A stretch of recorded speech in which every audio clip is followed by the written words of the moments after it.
Hello everyone and welcome back to the MDNOL Xfinity Series, not Cup Series. We're not in the Cup Series. Jake and Sensing on pole. Austin Everhart to his outside. Jake Scarborough in third. Taylor Gero in fourth. And Chase Hansen starts on your top five. We're here for the the Peach Clothing 200 at Atlanta. Same amount of laps as the Truck Series. So hey, what do you know? Here we come then. Coming to the green flag. Going to be a bit of an interesting race here at Atlanta. We've seen the truck race was pretty tame. I don't think Xfinity will be the same way, but we'll find out here. Green flag is in the air. Jake and Sensing is a pretty good jump to get going here. As I mentioned in trucks, 4 wide will probably be the demise of this field, and sometimes even 3 wide, but we'll see. Probably mostly 4 wide, but they can rack about anywhere. The race here earlier this year, I don't even remember who. No, William Mishu won the race earlier this season here. I don't know. We've had a lot of Xfinity winners this year. I don't even remember them all. I know Wilson Hunt's a winner. Jake Scarborough won at Long Beach. Chase Hansen's won twice. The 20 and the 1 have also won. The 9, I believe, has won a race. So it's been a pretty eventful season so far. I wonder if getting down on that bottom will check everyone up like it did in trucks. It doesn't seem like it. I'll tell you what. If you hear my cat in the background, it's locked out of my room and it doesn't like that. Very needy cat. But I'm recording right now, so it can't be in here. It's only a 30-minute session. It'll be fine. Anyways, back to the action. Jake Scarborough's got a big lead right now in Atlanta terms. As he's about a quarter of a second over Wilson Hunt, but Taylor Gero's going to look to the inside of Hunt to make a pass for that position. Got James Fitzpatrick behind him. A lot of Chevys up front. 4 of the top 5 right now are all Chevrolets. As Hunt really high off the corner. Going to try and get back down and make a run on this front stretch. Jake is still really far out front though. Managed to maintain his lead for almost a whole lap right there because they were battling. But I think Taylor Gero now will suck up to his back. Man, it's... guys that are side by side are really losing ground on these levers, though. Yeah, Taylor Gero is closed now. Managed to get right on. I keep wanting to say Sensing, but it's Scarborough's bumper. Scarborough with momentum coming out of Long Beach. Now Taylor Gero going to look to his inside, though. And Taylor Gero going to look for. Oh, are they wrecking? Oh, nope. Sensing's just in the wall. Jake and Sensing on the wall. Oh, here comes James Fitzpatrick, who actually got clear to that second pack, and looks like Austin Everhart might do the same. So now that these guys are side by side, it should let everyone else catch up. But it looks like James Fitzpatrick's not going to go easy on Taylor Gero here. Going to look to the inside himself, and he has the 21 coming to him. Oh, we've had a wreck. The 88. Oh, it's not. It didn't go yellow for it. That's interesting. Okay. Well, we'll see what happened here. So the 35 got turned. I've never seen it happen like that. Wow. So the 28 got to the 35's bumper and pushed him up the track. I mean, normally I feel like that would turn him, but no. Devin Garner, unfortunately, involved. He got in the wall pretty hard, so he's going to have a lot of damage on that car. And then the 35 as well. He was into the back of Devin Garner, so... But now, up front, still... Oh, this is that last lap, so we'll skip a lap ahead. Here we go. This is more like it, but I noticed the smoke. Back to quote-unquote live. Taylor Gero still able to lead, but James Fitzpatrick, like I mentioned, had that run to the inside. I believe he'll be able to get to him good here. And, yep, indeed he will.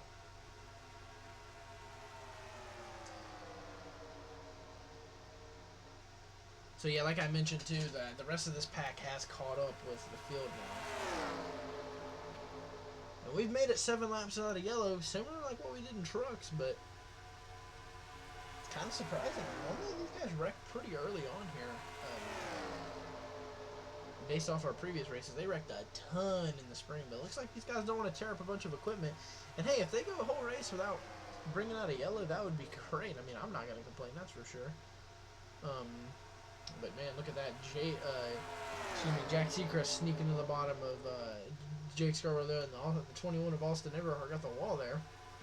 Here comes Jonathan Jurgensmeyer to the back bumper of... No, not to the back bumper, to the inside of Jack Seacrest, as Taylor Jarrell's going to try and take the lead back here. I think in second here? Or excuse me, in third here? Is that Josh Woodrow? Indeed it is Josh Woodrow. Having a great run here in the Xfinity Series, trying to push up to the one of Taylor Jarrell. He's going to get there. A Ford up in the front of this pack now. Here comes Jack Seacrest. Where did he come from with a huge run down the back straightaway to get to these guys? Looks like we're going to make it further than what we did in the truck race without a yellow, so that's good news.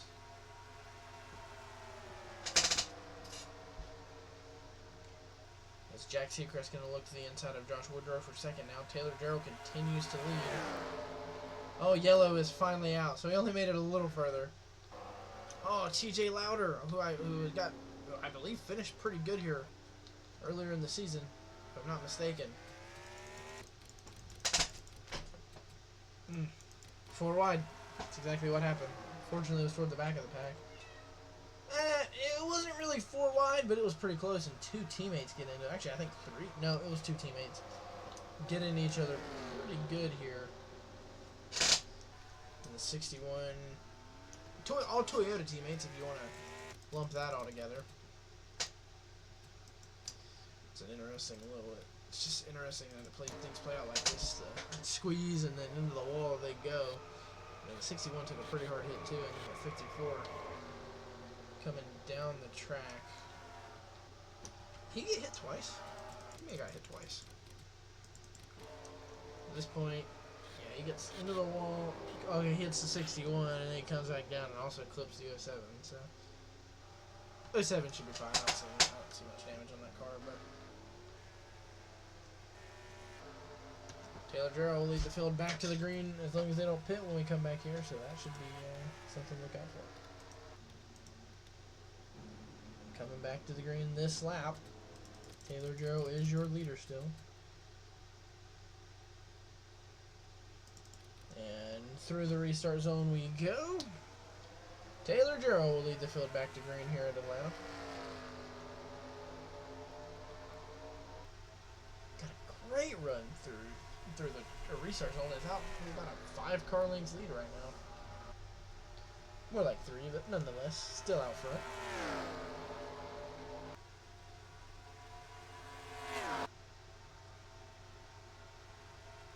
Jurgensmeyer trying to get to the back bumper. Jack Seacrest gave him a push, but got a little tight there. Onto this front straightaway now. It's going to still be Taylor Jarrell out front, but Jack Seacrest got the run. Will he make the move into turn 1? He will.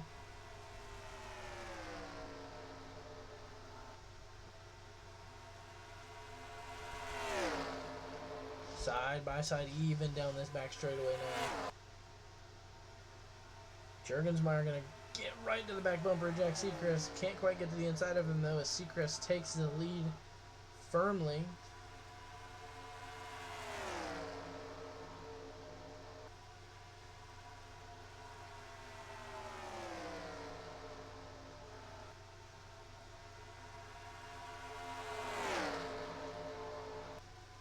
Down this back straightaway, Seacrest continuing to do his thing. They go 3 wide into turn 3. Taylor Jarrell's up really high. He manages to keep it out of the wall, but here comes Jonathan Jurgensmeyer for this lead. He wants it. Can he get to it? Sends it into the corner.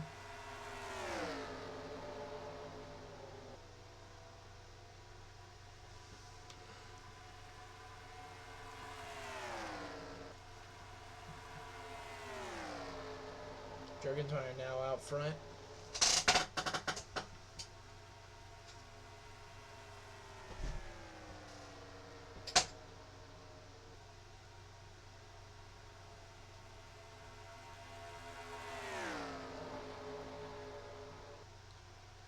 Jurgensmeyer now got the same gap that we've seen these guys get. Really racing single file. I really thought they'd be a lot more aggressive here, but it's not been the case today. These guys really don't want to tear up much equipment. So I believe we've seen the 54 is going a lap down here. Oh, Scarborough barely missed Scarborough. I almost thought I was crazy for saying both of them, but they do actually share the same last name, no relations, also spelled different. So Scarborough versus Scarborough.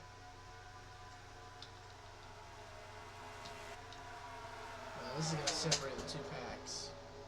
It's really going to stack up the second pack. I wouldn't be surprised. Oh, as I mentioned, I was just saying, oh my goodness, Harvey Hunt is on top. Jake and Sensing, our pole sitter, was in that. And Harvey Hunt really got in that incident bad. Oh my goodness. Pretty rare you see an incident. It's only out of the trial where you see most of the incidents here. But they can happen in other parts of the track. And these guys were all getting stacked up because of the lap car. And yeah, they just got turned. Jaden Yoakley turns teammate Harvey Hunt. And Harvey Hunt ends up on top of Logan Scarborough and then gets hit by Sensing, which knocks him off. But big wreck here. Big time wreck here.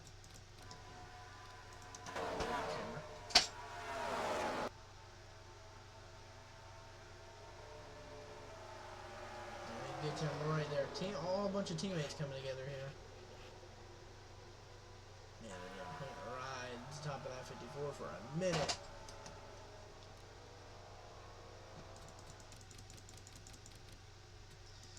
Well, the 54's bad day just went from bad to worse. He was kind of hoping to stay out there and gain a few spots from other people wrecking out. He was involved in an immediate next wreck, so he's been involved in pretty much the only two cautions of the day. So that's how racing goes sometimes, unfortunately. But yeah, that was a big one. It was 5 cars, so you can call that the big one. I mean, heck, quite literally a big one with how big the wreck was, but in terms of a car literally going on top of another. But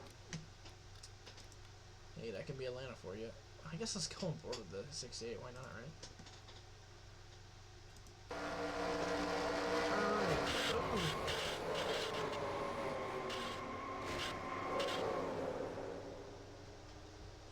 I didn't know if the onboard would even work through that or not, but it seems to have. Go look at this one time now in slow motion, just so you can get a good idea of. Gets turned here, up the track, into the air, gets hit almost on the roof there by Jake and Sensing, and then he gets sit on top of the other car. And when that nose begins to sit back down, Sensing hits him again and knocks him completely off of Scarborough. So, man, what a rough incident if you are any of these guys up front, or excuse me, any of those guys involved. Everyone took pretty hard hits there, so.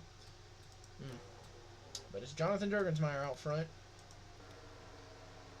For whenever we go back green, he should still be the leader. Indeed, will be the leader when we go back green here.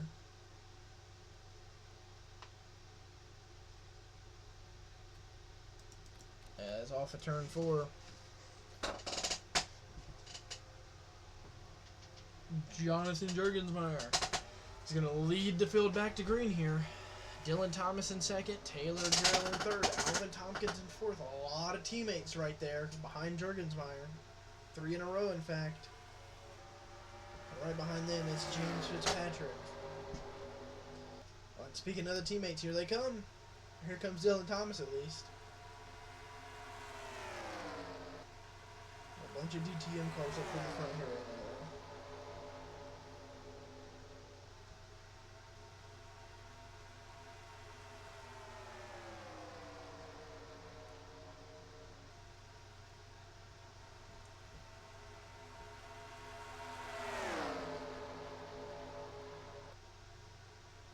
Down this back straightaway, even though Taylor Gerald's actually helping Jonathan Jurgensmeyer.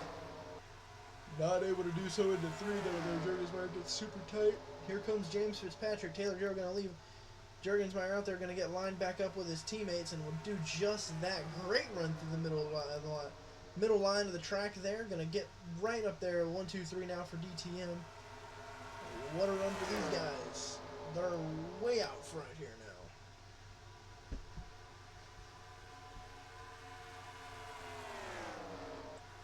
Feels pretty spread out here.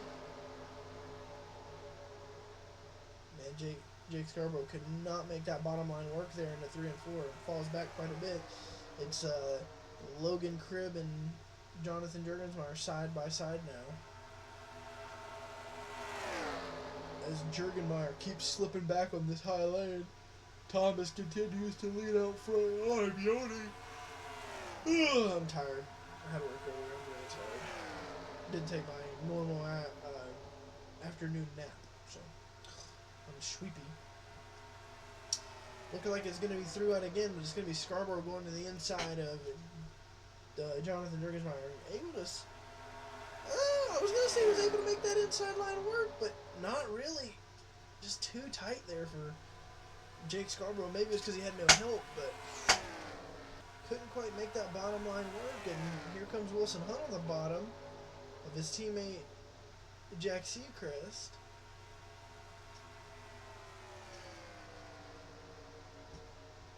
Jake Scarborough looks like he might be struggling a bit here. But hey, I mean, Dylan Thomas has just managed... Oh, well, the lap car held a bunch of people up, and here comes Alvin Tompkins for the lead. Not able to get there, though.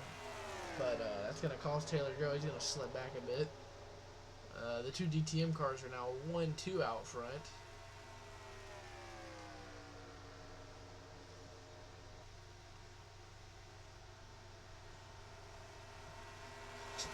Alvin Tompkins sends it to the inside of Dylan Thomas. Made it work for the most part. We're going to have to see here if he can hang on. Sends it into the 3 and 4, and he's got it. He's got the lead. Here comes James Fitzpatrick trying to steal third, or still second from Dylan Thomas. Don't know if he'll be able to do so, though. It's still single file up toward the front here. It's going to be... I don't think a winner is going to come out of anyone but someone in this top 5. With the way this race is played out now, unless the lap car intervenes. But the closest lap car is on the backstretch, so I don't think that'll be a problem for these guys. I think Dylan Thomas is going to want to look for this lead back here at Atlanta.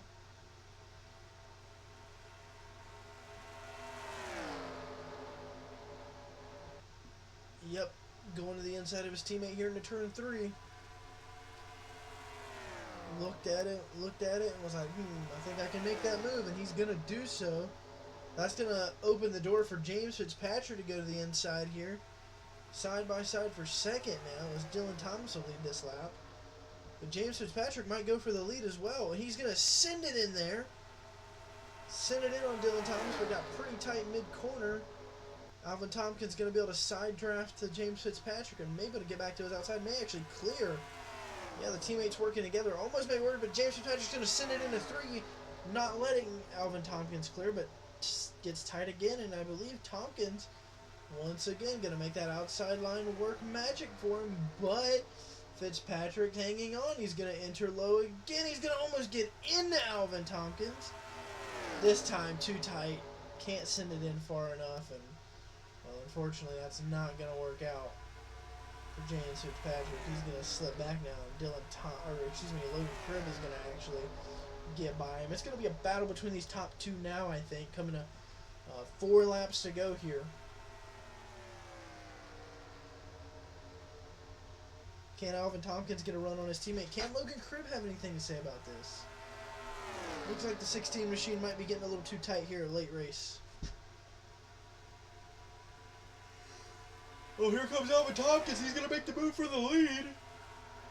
As Scarborough and Taylor Gerald both make the pass for over James Fitzpatrick and move themselves into the top 5. 3 laps to go here at Atlanta. You can tell these guys are starting to struggle with the handling of these race cars. Looks like Jake Scarborough might look to the inside of Taylor Gerald. Alvin Tompkins has a pretty good lead here.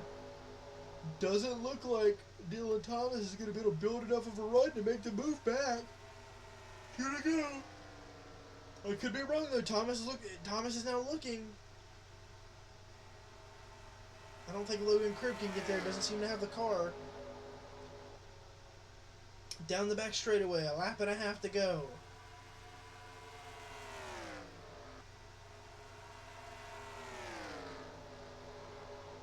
Alright, here we go. White flag's going to fly this time by.